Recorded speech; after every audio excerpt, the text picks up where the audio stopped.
Hi, everyone. So, welcome to today's webinar, Crafting Your Personal Statement. We're excited to have you here. And whether you're applying to college, graduate school, or medical school, or even a professional opportunity, your personal statement is a powerful way to go beyond your resume and show who you are. It's your chance to tell your story, highlight your motivations, and help admission committees or employers see what makes you a standout candidate.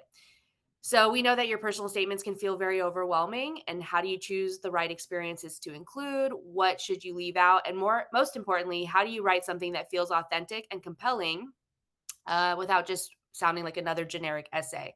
So that's exactly what we're here today to cover. And we'll break down the process into practical, actionable steps, share highlights from experts, and provide real world tips to help you craft a strong and memorable personal statement. Just a brief overview of our agenda today. So, first, we plan to start with breaking down what a personal statement is and why it's such an important part of your application. Second, we'll do a deep dive on writing a strong personal statement. So, we'll spend a lot of our time talking over best practices, common mistakes to avoid, and the strategies to make your statement stand out. And then finally, we'll end with a Q&A session. And let me just admit everybody who's coming in here. Sorry. The Q&A session at the end, we'll open the floor up for questions. So like I said, feel free to drop any questions you have along the way in the chat, and then we'll make sure we get through those. Next, let's introduce your speakers. My name is Wazhma. I'm from the DMV region, and I'm thrilled to be with you guys today. I'm also the AACO scholarship coordinator this year, so I'm working to support the Afghan-American students and their academic and professional journeys. Personal statements is part of the application, so I'm very happy to be here at this event today. I'm currently pursuing a master's in mental health counseling, but I've spent the last decade in leadership and director roles in the tech industry, so navigating hiring, mentorship, etc.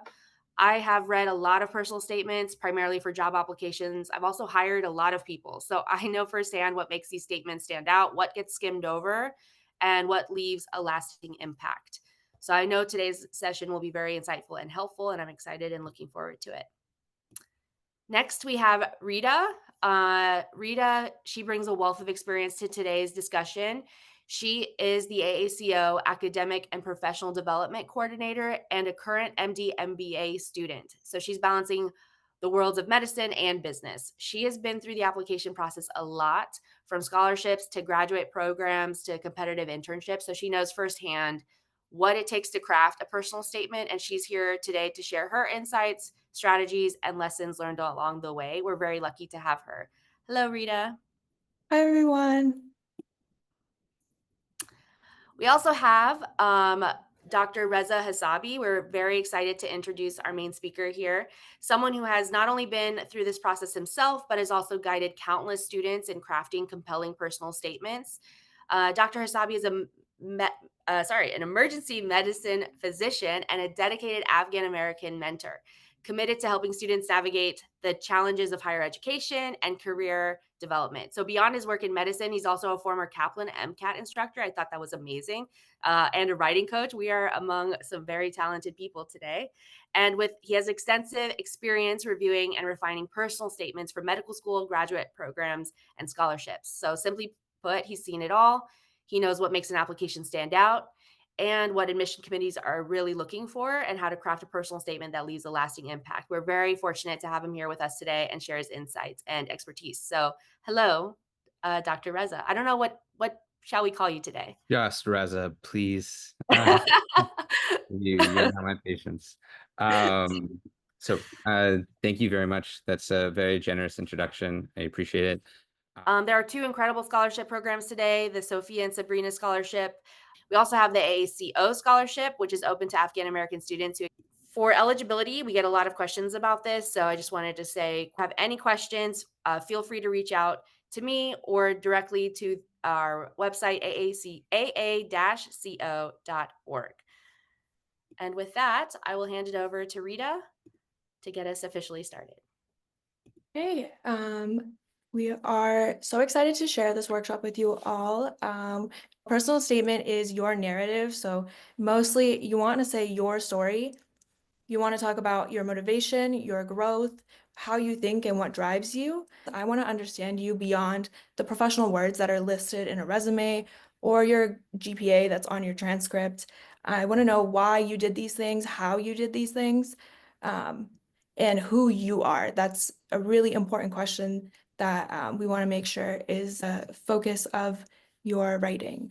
So this slide is my favorite thing to share. These are the 4 things you need to know if you're writing anything for anyone ever, even a text message, an Instagram caption, a personal statement, a cover letter. You need to know these 4 things. And if this looks familiar, this was the warm-up questions that we had earlier. But you want to ask, first, who are you writing this to? Are you writing this to this company that really values innovation and technology being used, or are you writing this for a grassroots social justice movement? You got to know who you're talking to so you can align what you're saying to what they want to hear. The next thing that you want to answer is, what is the message that you're trying to say? You want to be clear and impactful, and have good structure. Then you need to ask yourself, why are you telling them this? Why do they want to know?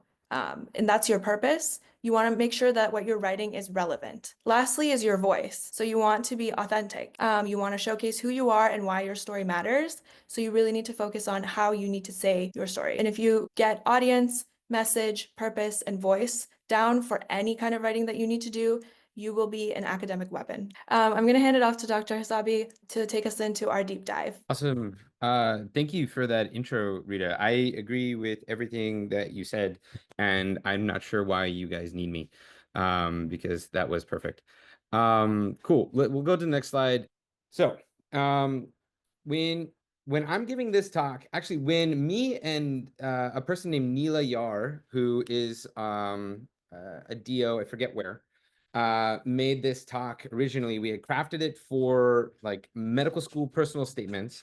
I think that a lot of the key tenets inside of it are relevant for any personal statement, and I myself have used them for personal statements that I have written for business school, which I'm going to currently, as well as other jobs that I've applied for within the medical school that I want to work at.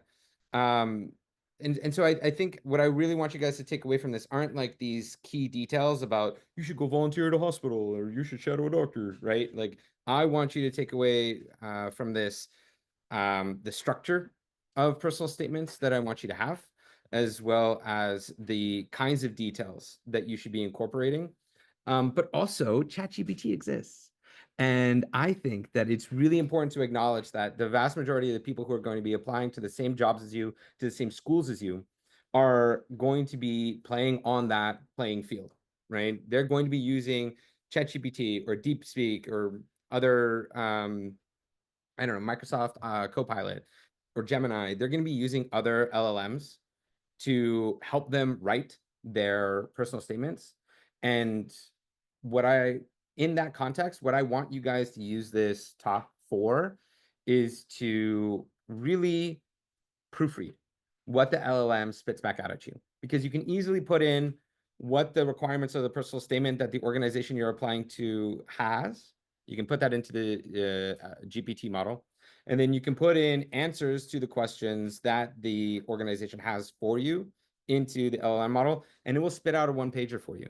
But it also hallucinates a lot, and it can be wonky language. There can be grammatical errors. And so take everything that we're going to talk about and use it to proofread the GPT personal statements that you're going to write, right? You should be thinking about the why of you applying to the organization.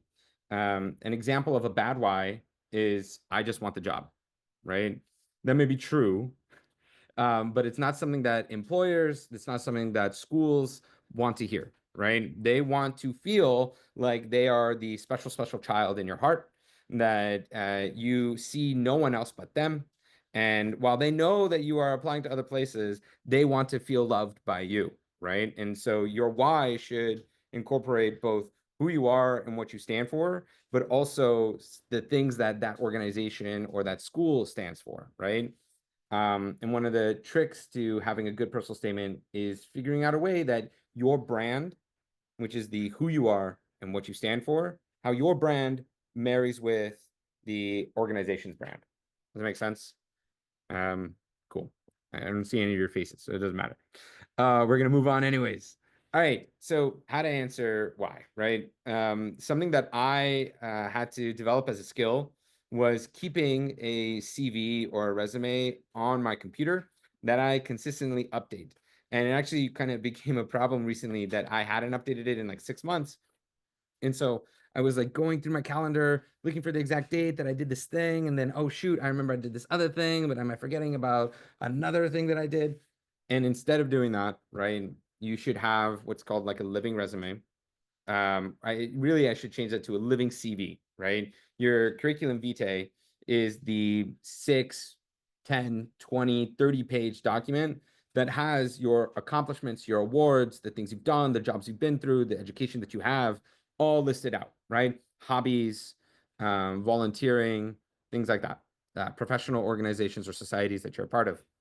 And then from that living document, you craft a one-page resume, right? And you take the couple of experiences that are relevant to the organization or school that you're applying to, and you slot them in. Does that make sense? And you don't want to pick sort of random things that make you look impressive. Instead, you should pick those parts of your CV that you incorporate in your resume that meet the requirements of the organization or school that you are applying to and help you craft a story about why you are the right person for this organization or school, right?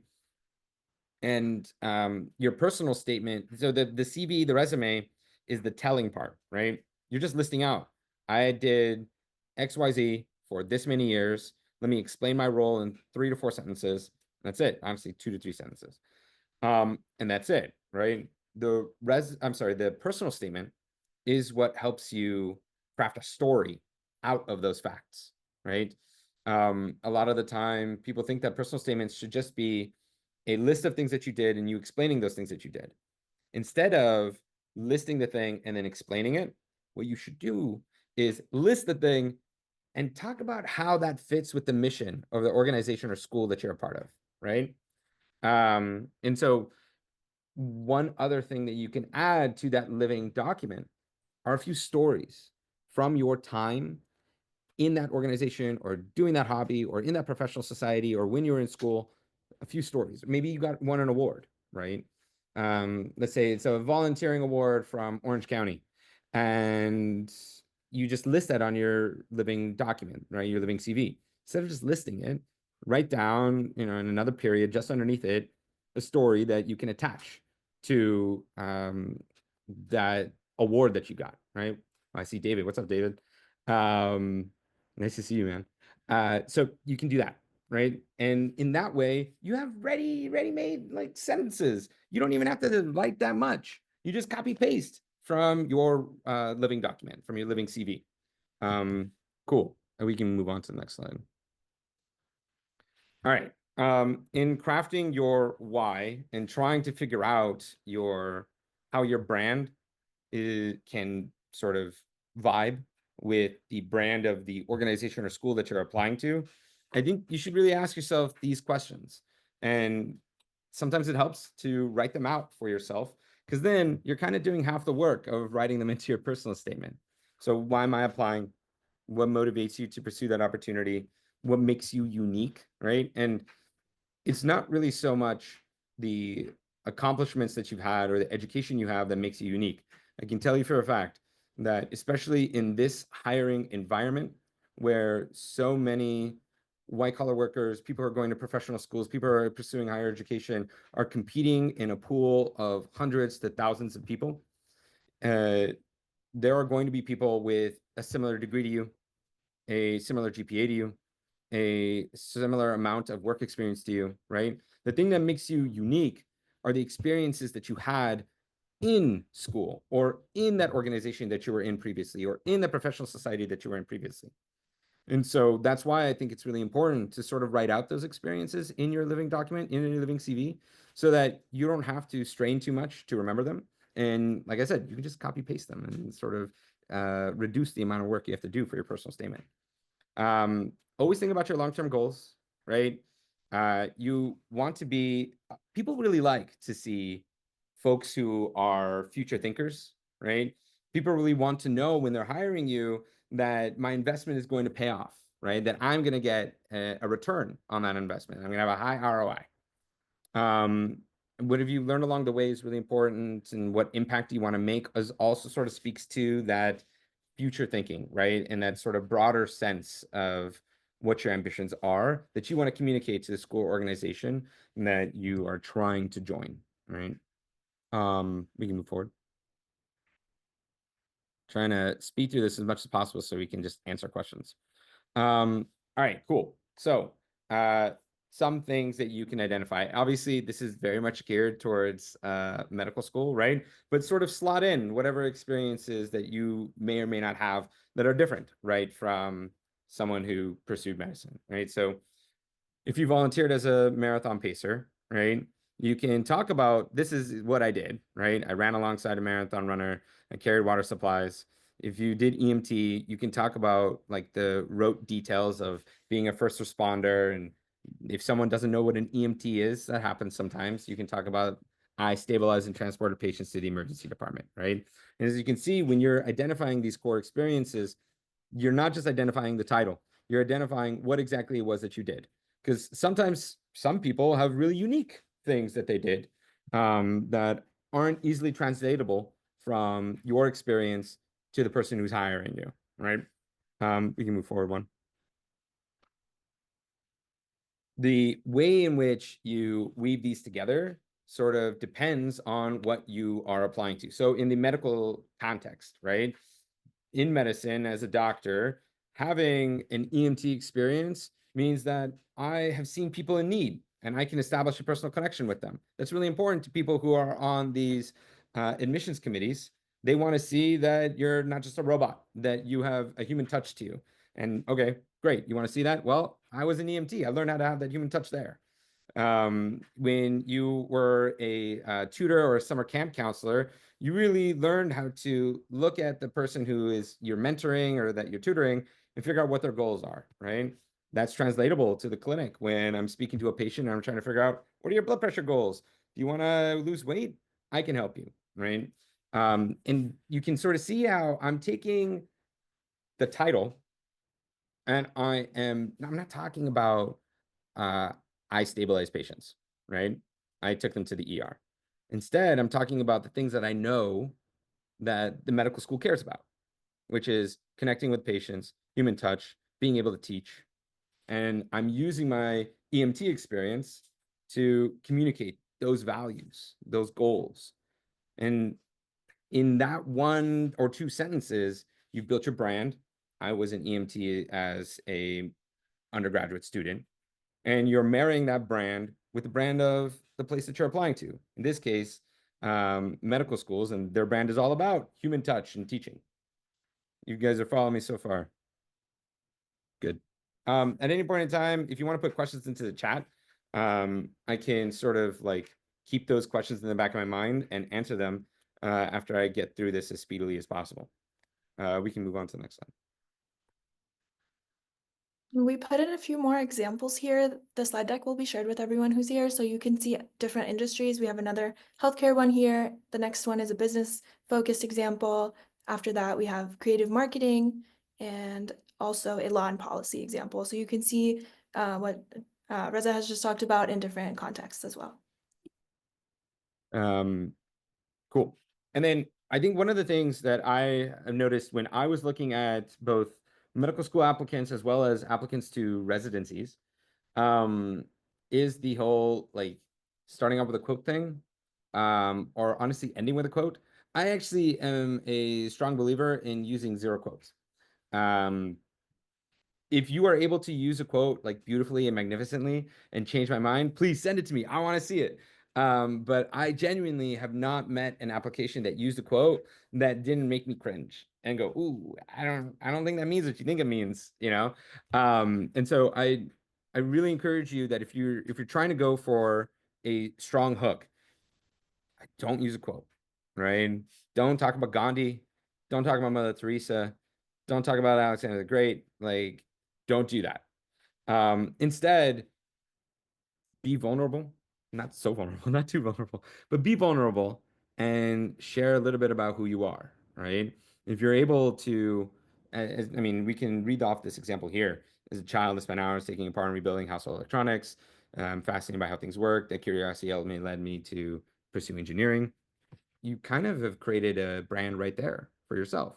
You're a curious person, right? You're the kind of person that likes to take things apart and put them back together again. And you can take that, what is that, 2 sentences, and you can craft a theme in each and every one of the experiences that you talk about of a curious person, right? I took this engineering job because I wanted to stretch my limits. I was curious about how far I could go and what I could do. So I took it. And the things I learned now help me feel confident enough to apply to this next step in my career, which is you, organization that I'm applying to, right? Um, and then, I mean, with this one, you want to be, it's basically just saying that concision and articulation is really super important, right? You want to sort of create a narrative that you're going somewhere, right? I think in your personal statement, the narrative should be that I have been on this trajectory, and at each stage has sort of built me into the right candidate for you. Does that make sense? You don't need to dump your entire personal history and your entire career history into the personal statement or into the application. You have to dump those parts that are relevant, right? We can move forward. All right. Using specific stories. I think we've kind of talked about this to death, right? It's easier to use those specific stories when they're already written for you, right? And so I'm just going to highlight something that I learned not too long ago, which is to have those stories written out for yourself already, right? You write them out, you put them in the living CV, then you just copy paste them. And obviously you might have to edit them for grammar or making it fit into the personal statement that you're writing at that time. But it's so much easier editing than it is writing on a blank sheet of paper. Can I answer that? I'm going to answer that question right now because that's a really good question. Because I keep talking about like narrative and the story and stuff like that. Yes, 100%. You're hitting kind of as far as I know, you're hitting the nail on the head. A personal statement is much more narrative focused. A cover letter is a little bit more robotic, a little bit more rote. You are expected in a cover letter to talk about similar things that XYZ part of my life and my career have built me into the perfect candidate for you. You are expected to talk about those things in a cover letter, but you're not expected in a cover letter to be as, I don't know, mushy, as vulnerable as you are in a personal statement, right? Usually, the way that personal statements are used is that by the time you get to the stage where someone is reading your personal statement, you've already sort of cleared a couple of bars, right? For the medical school or undergraduate education context, you already got the GPA, you already got the requirements from high school or from undergrad. You've already got the hobbies and extracurriculars that sort of helped you pass the test to like sort of put your foot in the door. And now the personal statement is going to help the reviewers to know, do I want to interview this person? Does this person sound like they would provide a good ROI for my school, right? So a personal statement is meant to be more vulnerable. A cover letter is meant to be a little bit more robotic. Um, and the nice thing about the new LLM dominant world that we live in is that the LLM that you use will know the difference. And I expect you guys to use LLMs. I encourage you guys to use LLMs to craft your personal statements. As I said at the beginning of this is only meant to help you proofread those personal statements that are generated by the LLM so that you know how to inject your voice. Again, reiterating your passion is really important. This is something that I like to leave it at the bottom, right? Because the most of these reviewers, they're going to be skimming your personal statement. It's just a function of they have hundreds, if not thousands, of applications to go through. And that's why it's really important to pick a theme. We can go back to that engineering example. The engineer there was sort of branding themselves as like a very curious person, the kind of person that's been curious since birth, right? Or since the moment they could remember. Um, and that theme is something that you want to inject in paragraph 2, paragraph 3, paragraph 4, right? And so that when they are skimming, they're constantly being reminded of that theme of curiosity, of that brand of curiosity. And at the end, which is what people will always remember, whether they're watching a movie, reading a book, or reading your personal statement, they're going to remember the end.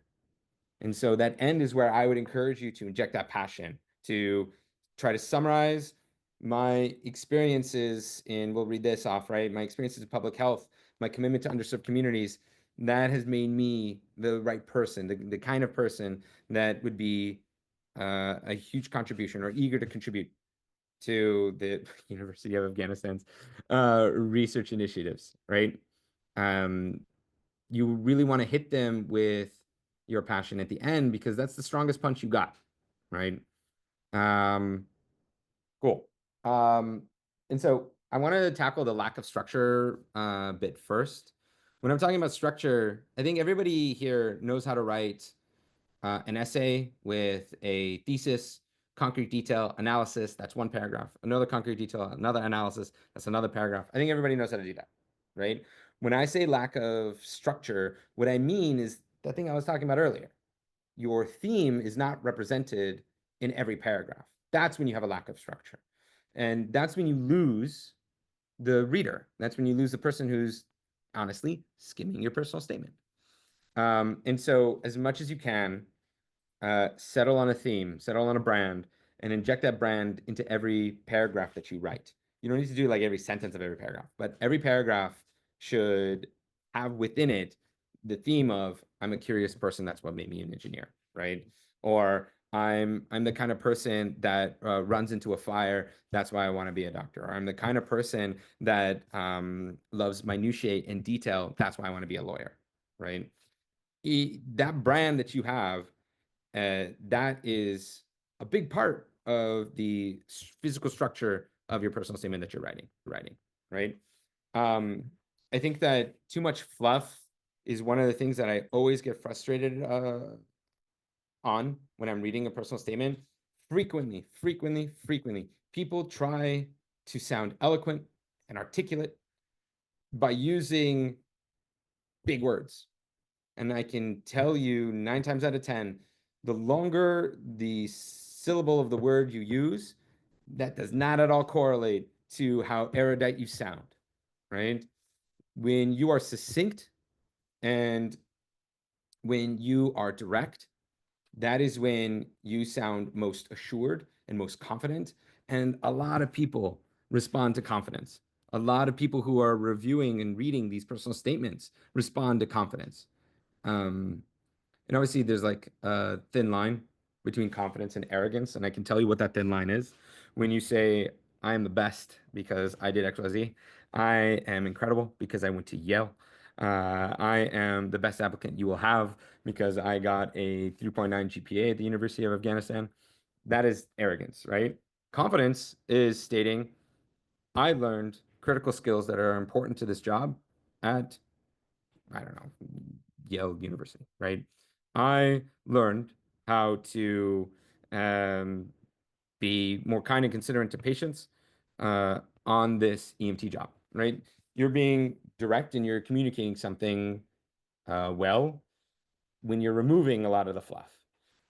You can also run your personal statement through an LLM to remove passive voice. And that's another thing that I think is really common when people want to fluff up their speech, when they want to fluff up their writing. They they put like the word had in front of certain verbs that you don't need to have that word had in there.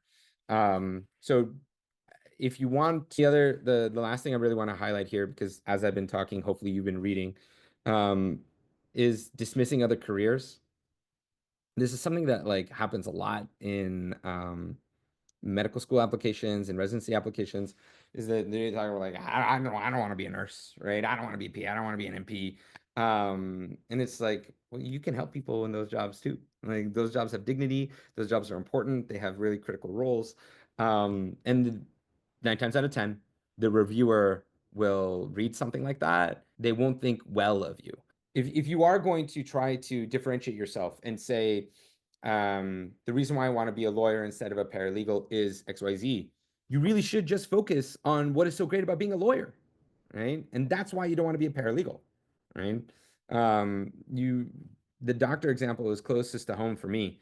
I really want to be a physician because as a physician, I'm learning in depth the physiology, the molecular science behind disease processes and pharmacological applications, right? I'm not learning that as an NP because the NP, that's not their role. But I am learning that as a physician, and I want to be that person, right? I'm not putting down NPs, and I'm really sort of highlighting the unique part of being a doctor that's exciting for me, right?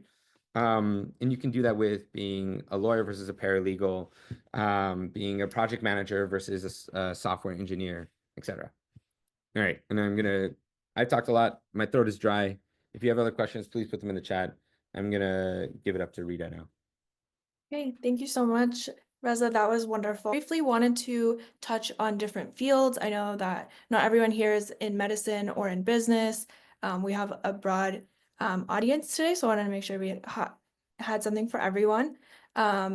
We wanted to talk about STEM engineering and research. So these are more technical, problem solving and innovation focused industries. So some tips and tricks on each industry is on the slides that you can read afterwards as well, but we just wanted to say big ideas. Healthcare and medicine, we've talked about a lot, patient care, clinical experience, empathy.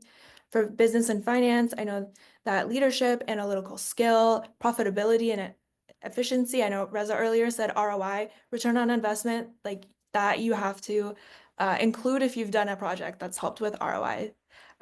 We can move forward to the next slide. Creative industries. Some creative industries might want you to showcase your portfolio or talk about that work and have a visual aspect to it. Creative problem solving and adaptability. The most important thing for creative work is making it very obvious how your creativity will help the business. So your social media work will increase traffic to the brand or to the company. Really important.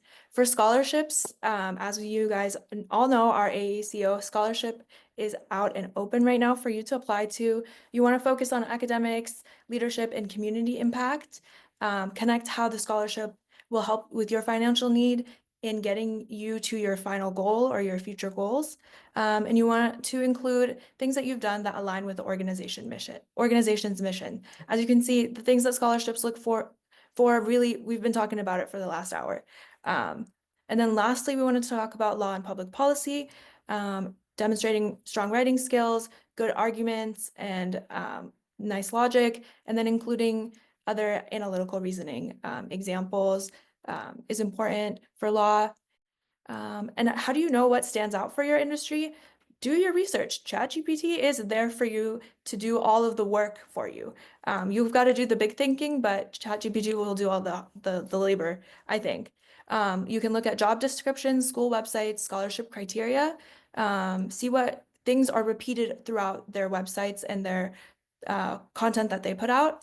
And then as David had asked in the chat, and reviewing other industry-specific personal statements or cover letters. So finding really good examples that other people have been successful with is actually a very great tool to use. And when we share our resources out with you all after the call, I'll be sure to include a few in there and then follow up with some more that I can pull for each other industry as well. And then lastly, some good tips for any kind of writing that you're doing. Start early, get feedback from people that know you and that you trust and that have expertise. Stay true to your voice and proofread carefully. Yeah, we're gonna open it up for Q&A. We have some time. Reza is here. I'm gonna hand it off to Wazhma and Reza. Great.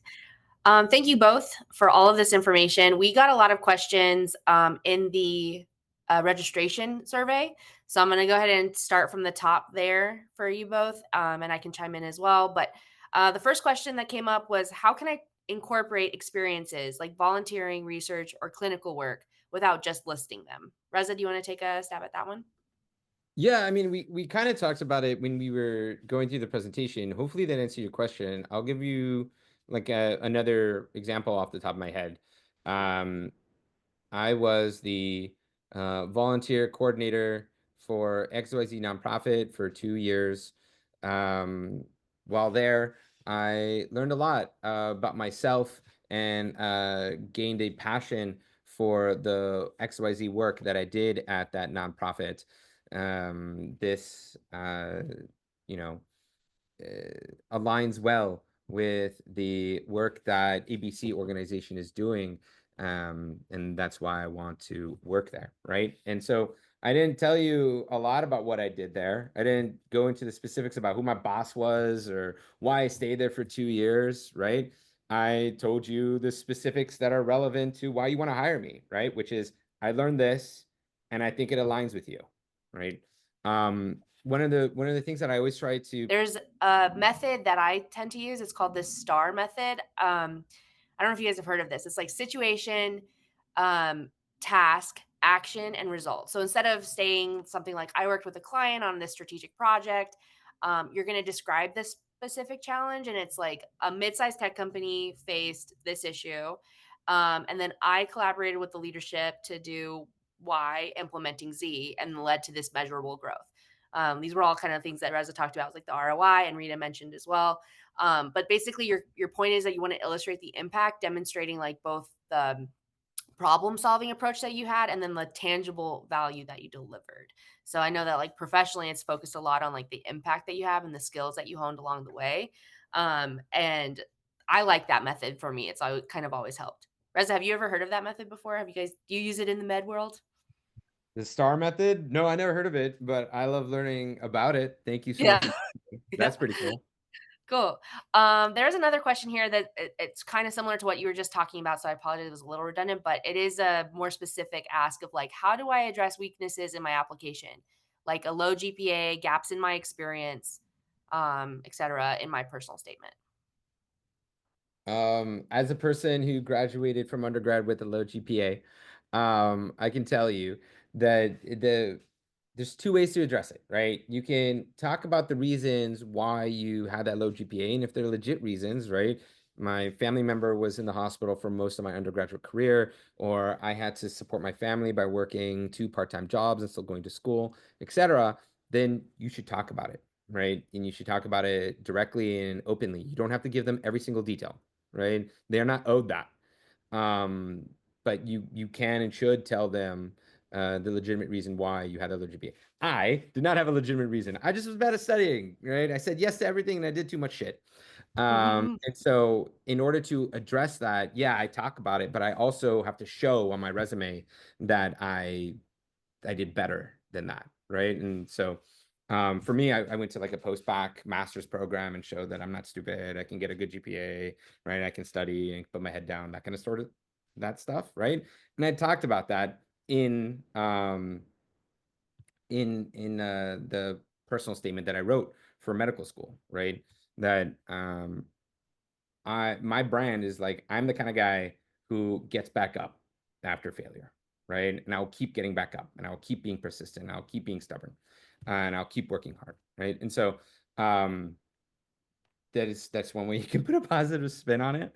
But you do have to in your resume and your CV like show you did the work, to combat that low GPA. Now again, if you had a legitimate reason, right, then you should talk about it. Most reviewers will totally be understanding of that.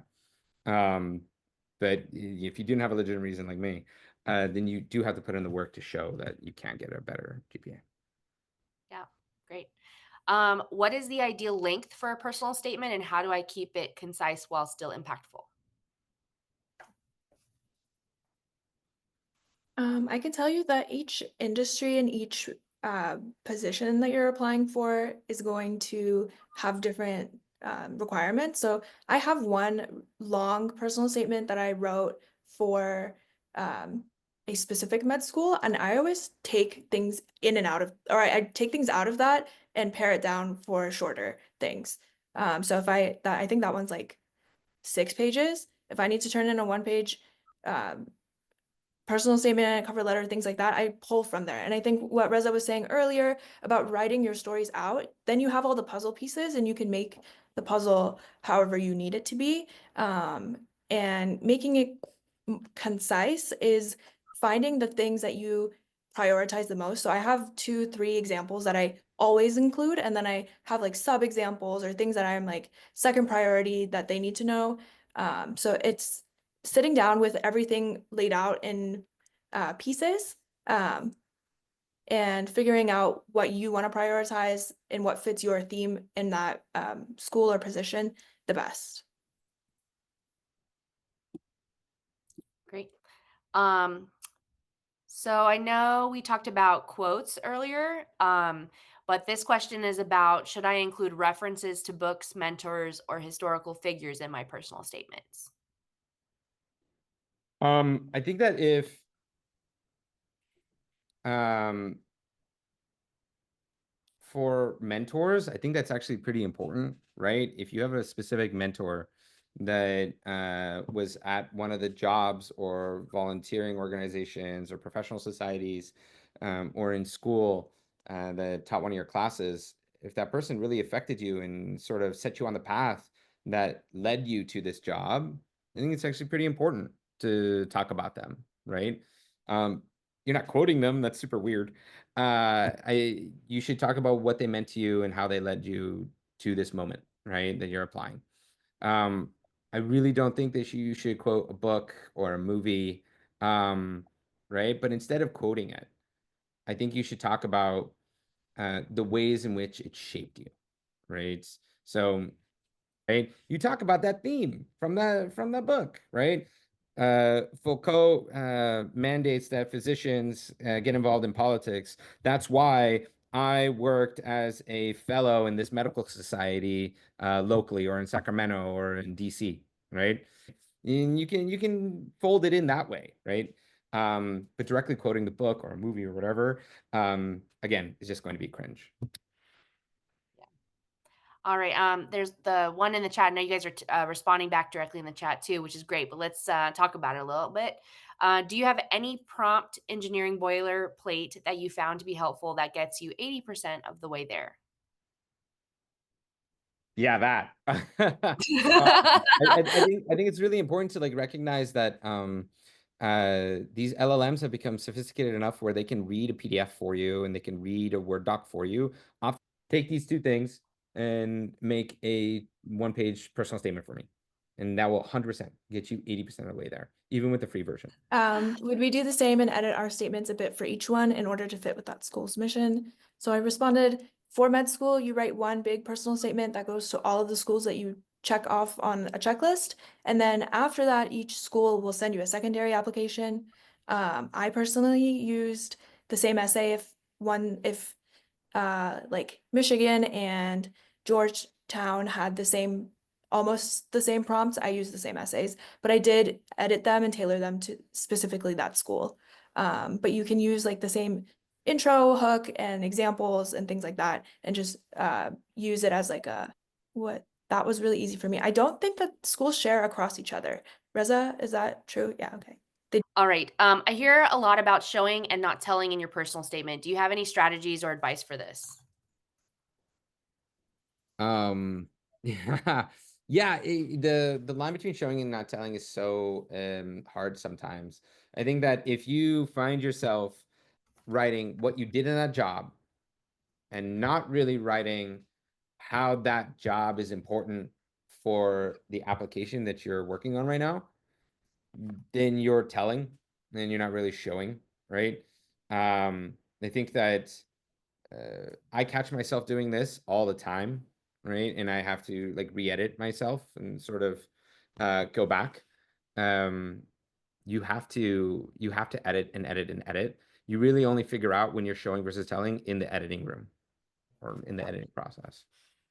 I don't know if that helps. Awesome. So we're at time, both of you guys, for all of your time. If anyone here has other questions, additional questions, please feel free to follow up directly with Rita. This is her forte in the AACO. And she'll be able to kind of navigate and connect you to different people throughout the Afghan network. We are a very talented group of people, so there's lots of conversations that we can continue to have. But thank you again for coming.